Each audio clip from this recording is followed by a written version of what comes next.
airport in a little tiny town called Caddo Mills out in the middle of nowhere.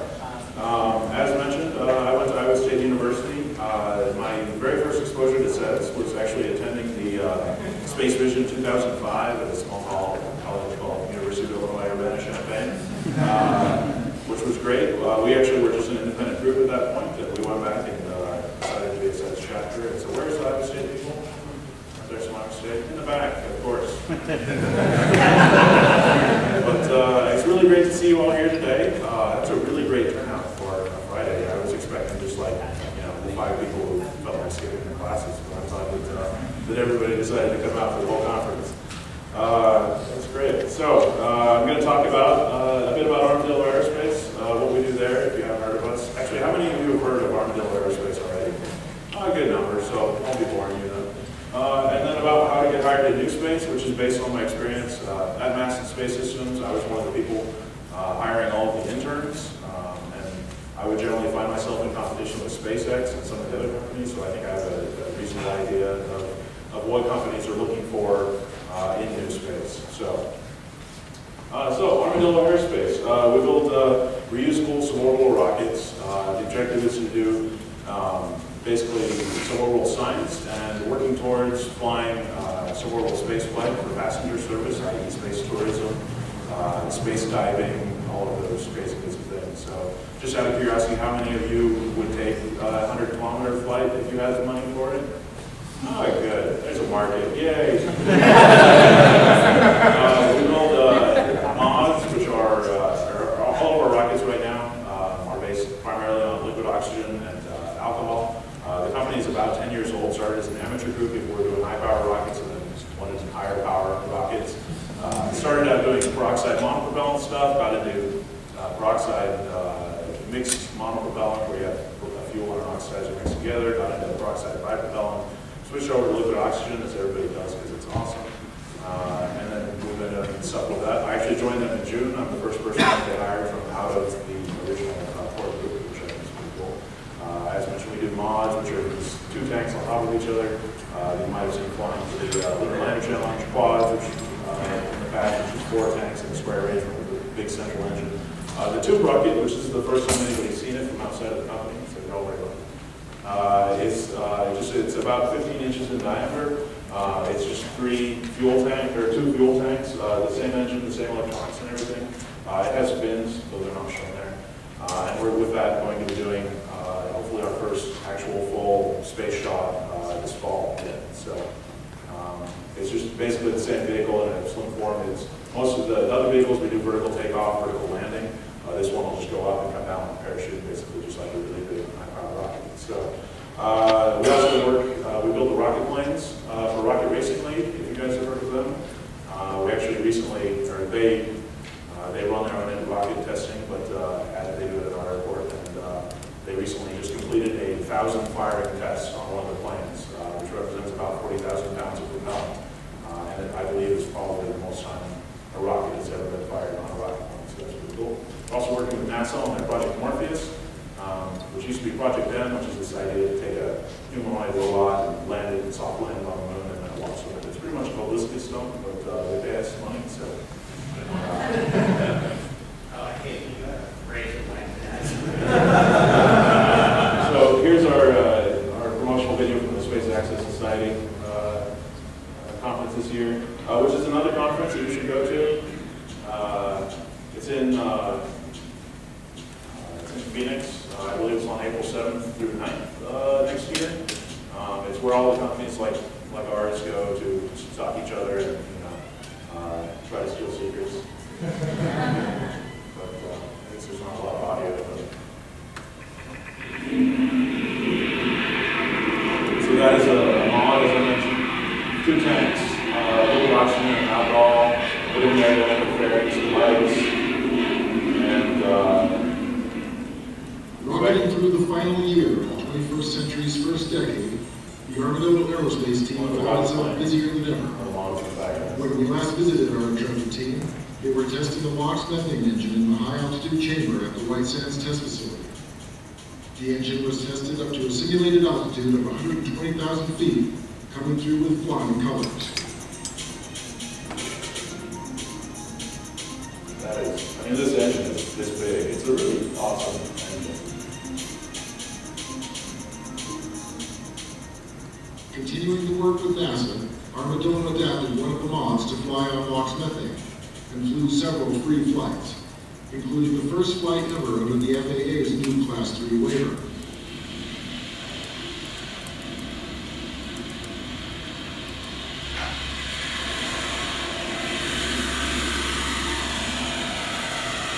This is a single gimbal engine to stay balanced, 6-axis 9mm that has gyroscopes and accelerometers, and then a pretty high quality GPS, so it knows where it is. And however, it's kind of awesome. High-speed video and engines right here. What's almost saying? Now, the methane work continues with an old Yeah, we said about like that Armadillo before. stable, Pixel. Pixel has been repurposed to serve as a hovering platform for various instrument tests.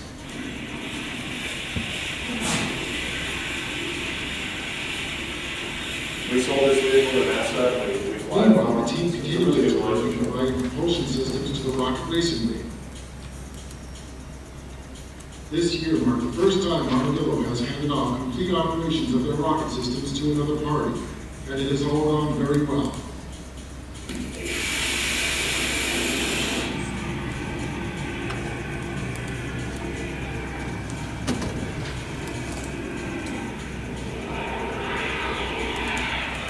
The Rocket Racing League has flown more than 50 flights on Armadillo propulsion.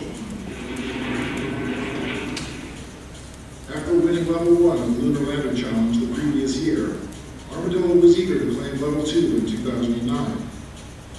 They partnered with the SEDS Space Launch Company, a division of Microcosm, who produced high-pressure helium tanks for one of the mods. SSLC demonstrated the expertise to produce custom-sized tanks in a matter of only 3 weeks. The resulting supermod was dubbed Scorpius and was capable of flying the required 3 minutes while remaining within the Class 3 waiver restrictions, avoiding the need to apply for a full launch license.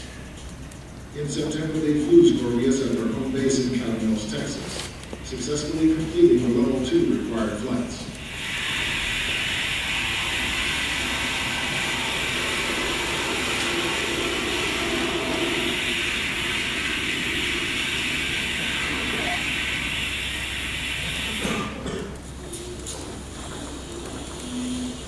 LLC competition, you had to fly up 50 meters, over 50 meters, down 50 meters. But then you had to do it again in less than 2 hours with flights. With about 180 seconds of flight time, which is roughly the same amount of total impulse as what it takes to go from lunar orbit to the surface or from the surface to lunar orbit. I was working for a different company at the time, SEDS SpaceVision, and we actually beat Armadillo on accuracy, and they're still kind of mad about it.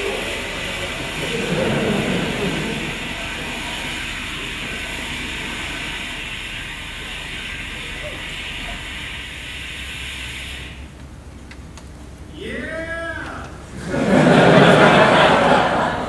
The game wasn't over, however, and after a controversial decision by the judges, Armadillo was ultimately edged out of the #1 spot on accuracy by Maston Space Systems. But the work doesn't stop there. The team moved on to their higher altitude testing regime.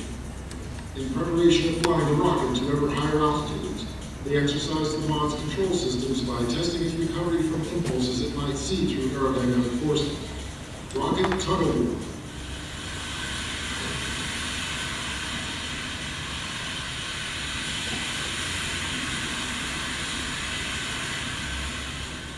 The team even squeezed in a test from Purdue University students under Professor Stephen Collicott that was called SPEAR, Students Performing Experiments on Armadillo Rockets. Unfortunately, the students weren't able to get the results they wanted this time, but Armadillo anticipates many future endeavors like this one. Unfortunately, the Satisfied students with didn't get the are results ready to because do the what rockets they want crashed. to. Start pushing the altitude envelope, making higher and higher hops to shake out the various systems. Thus far, the team has flown successful boosts up to 4,000 feet, and were in the air for a total of 23 flights in 2009 alone. They are currently preparing for the next round to higher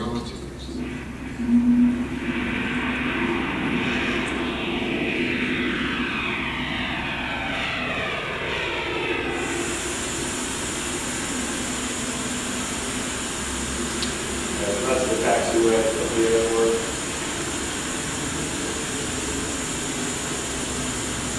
Where was this? This is in Armadillo, Texas. And it's Texas.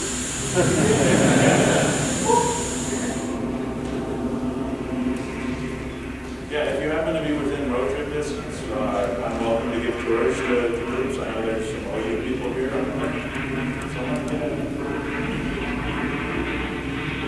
Or if you feel like driving from Arizona or anyone else.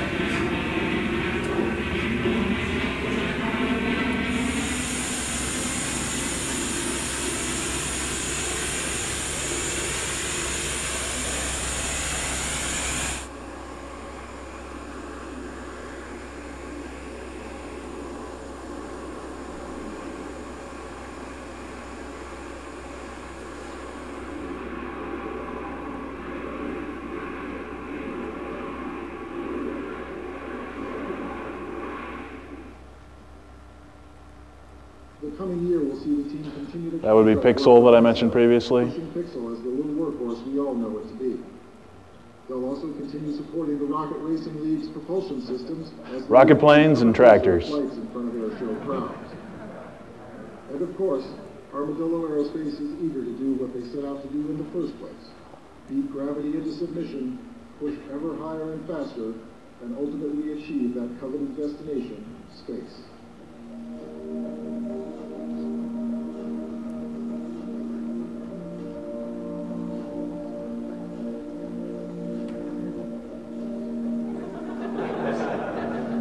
That would be Widget, the Armadillo. All right, so yeah, our rockets go up and they come down. So, thank you.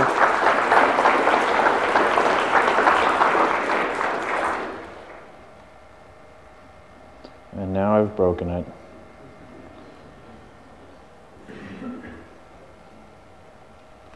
This worked so well in the hotel.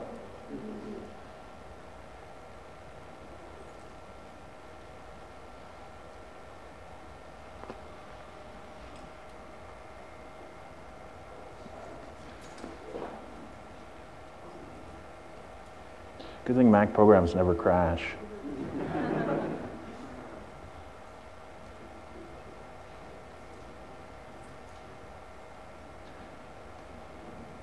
All right.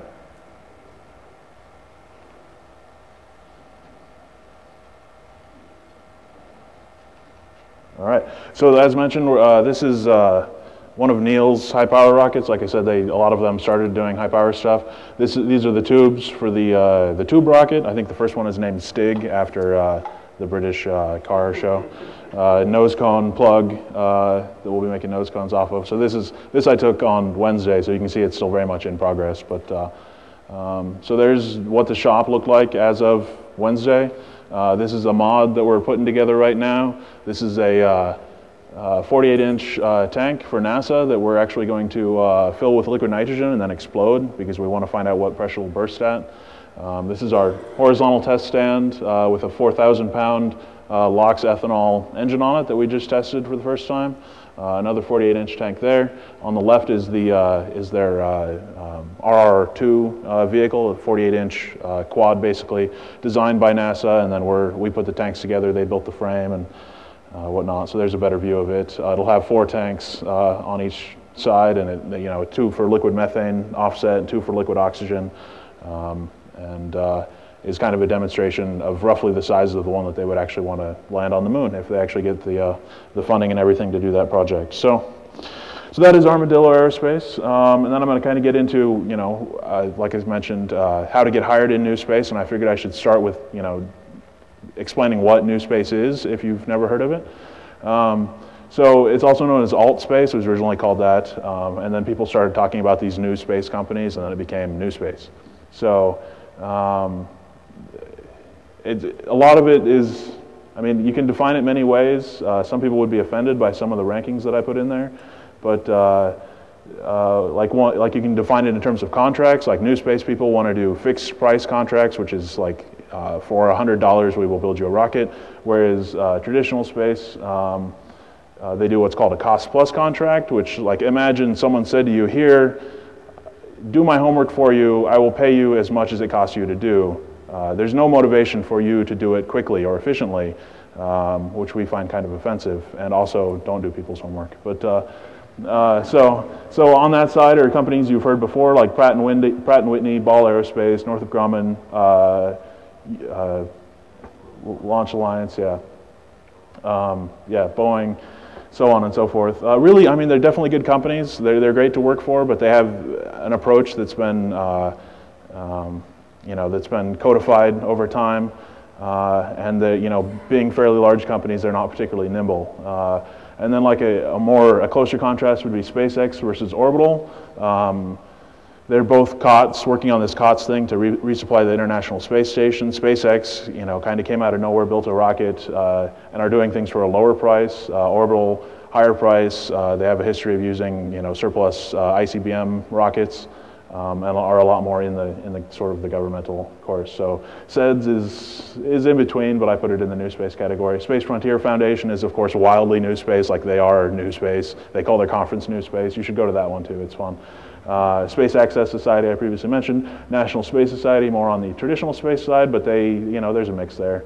And then there's companies like Space Dev and Orion Propulsion. They started out as new space companies, and then they got bought by old space companies, so they're kind of in between. Virgin Galactic with their Spaceship Two and all of that, they're new space. Scaled Composites is owned by Northrop Grumman, so they're very much old space. And then the spaceship company in between is kind of the in between. So, and then here's like Armadillo, Blue Origin. Jeff Bezos used to be SEDS Princeton vice president or president, Mass and Space that I used to work for. Like I said, Rocket Racing, X-Core, Firestar, which you might not have heard of. Up Aerospace is doing stuff out of New Mexico, and GLXP teams. Most of them are pretty new space. So this is my Pete Mondrian sort of chart of the aerospace industry. Can anybody guess who is who? So yeah. So Boeing, obviously this is the entire company size. It's 1 pixel is 1 employee. Those companies aren't just space, so this is, Boeing also builds planes, I hear, and Lockheed Martin builds weapons, and so does Northrop, and Pratt & Whitney builds jet engines that apparently don't fall off of A380s, unlike other companies. And then, so NASA is actually quite a bit smaller than the major American defense contractors. ULA, like I previously mentioned, is works almost entirely for NASA. SpaceX is one of the largest new space companies, and they have about 1,100 people. And I think Gwynne Shotwell is speaking later, which will be interesting, I'm sure. Bigelow, they're building space stations because everybody needs a space station. They're about 110 people, and then Armadillo Aerospace is the dot above the R. We're about 8 people, which is about the same size as Mass and Space and a bunch of other companies like Garvey and a few others. So. And those are the entire corporations, and not just their space. Yeah, that's the entire corporation. So it's not a great comparison. Like Pratt & Whitney, they have the Rocketdyne division that really does the rocket stuff. But it's just kind of like if you're in aerospace engineering, which how many of you are aerospace engineers? Always a lot. I always try to discourage people from that, but. So I mean, these are the kind of companies that you'll be sending in applications to and doing internships at. So it kind of gives you an idea of, roughly how many jobs are available in new space versus roughly how many jobs are available in the other ones. So which leads to the question, if new space is so tiny, why would you care? Why wouldn't you just work for Boeing or Pratt & Whitney? Well, the thing is, like I came out of basically nowhere. Like 4 years ago, essentially no one knew me, and now someone will say to me, "Here, I want you to build a 4,000-pound engine running on LOX and methane," and then I just do it, and that's pretty awesome. We fly rockets. It's like it's Thursday. Should we fly a rocket? Yeah, let's go. We can accomplish something. So we drag a rocket out on casters, and we do something that nobody's ever been done before, kind of thing. So it's nimble. You don't have job security. The companies come and go, quite honestly. The contracts come and go. Some ideas are really bad, and yet they get funding anyway. But there's all these great opportunities to be able to do really amazing things that nobody else has ever done, and that some of the big companies aren't really, nimble enough to do. Some of them are doing good things, like sponsoring conferences like this, so they obviously care. They want to. So interesting opportunities, like all that stuff in the video. So how do you get hired in new space? I'll give you a brief history of mine. Like I said, we went back to Iowa State Space Society, and I became the vice president, and then I became the vice chair of SEDS, and I did that for a bit, and then immediately dropped out of college. I was in computer engineering actually, and I'd been taking classes and then working for about a year and a half, and I realized that it was going to take me forever to actually get anywhere. So I pretty much just wanted to go do something, and that was, New Space gave me the opportunity. So I moved to Mojave, which is the highest density of small space companies. I actually chose a really bad time to do it. X-Corp had just laid off about half of their company. Scaled had just had, fairly recently had the accident where they killed 3 of their engineers on their test stand, which was like the first major New Space accident. So I was kind of unemployed for a bit, and then I finally convinced Madison Space Systems to hire me. I started out as a technician basically, and then over time took over stuff as it seemed like it was possible for me to do.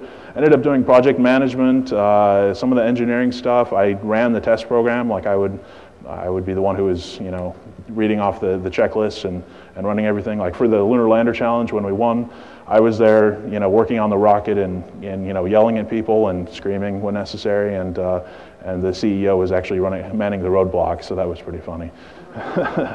So that's how I got into it, and then we won the competition last summer, and then I was there until June, and then I decided to go to Armadillo because I'm a fan of the underdog. So don't follow that. I mean, you can try that, but I don't highly recommend it.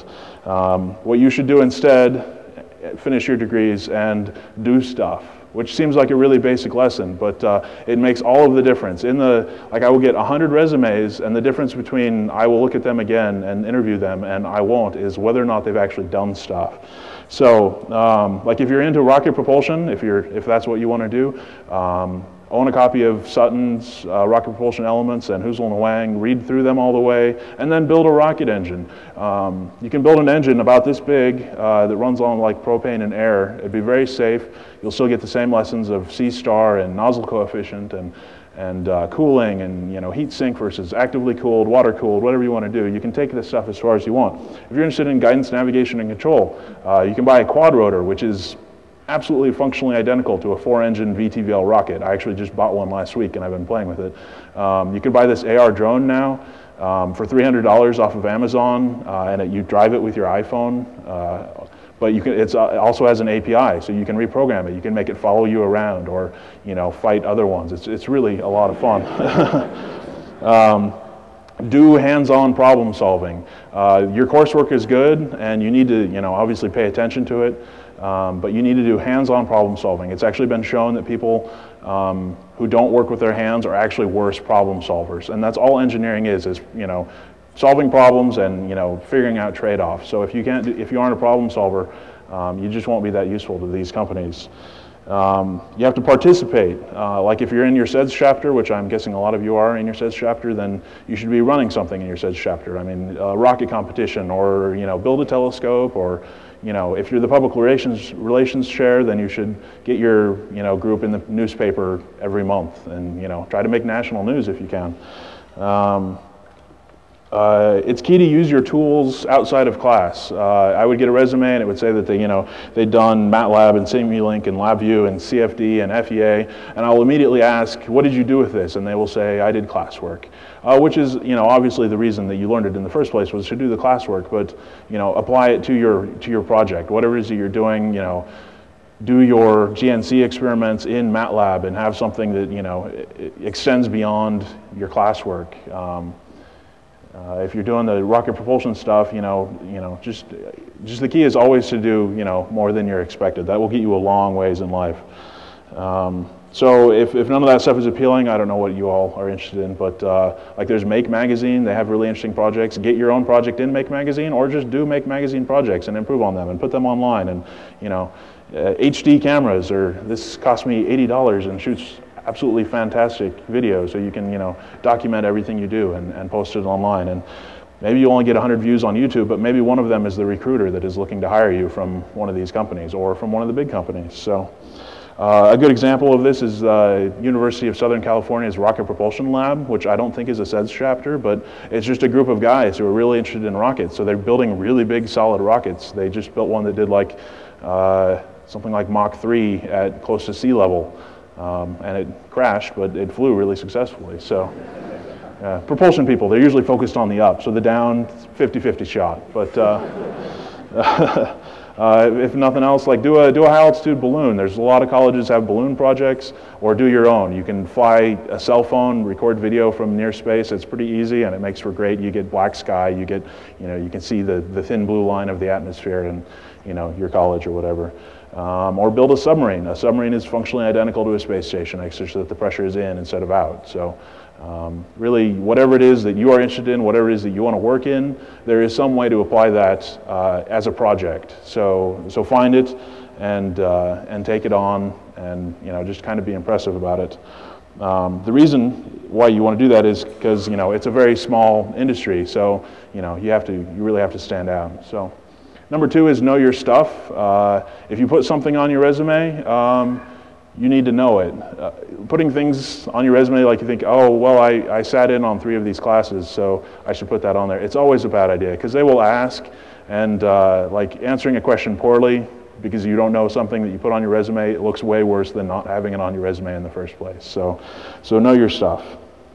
And try to know more than you should. Like if you take an introductory propulsion class or whatever, go beyond it. If it's something you really want to work on for the next 10 years, if it's the kind of career that you're looking for, then you should be perfectly happy to understand more than what's in the classwork. There are some companies, I would only do it every once in a while when I was feeling mean, but some companies are well known for asking really hard questions in interviews. They'll say, oh, let's just do we'll do a casual phone interview, no pressure, and then they will call you up and ask you, what is the lift to drag coefficient of the Apollo capsule?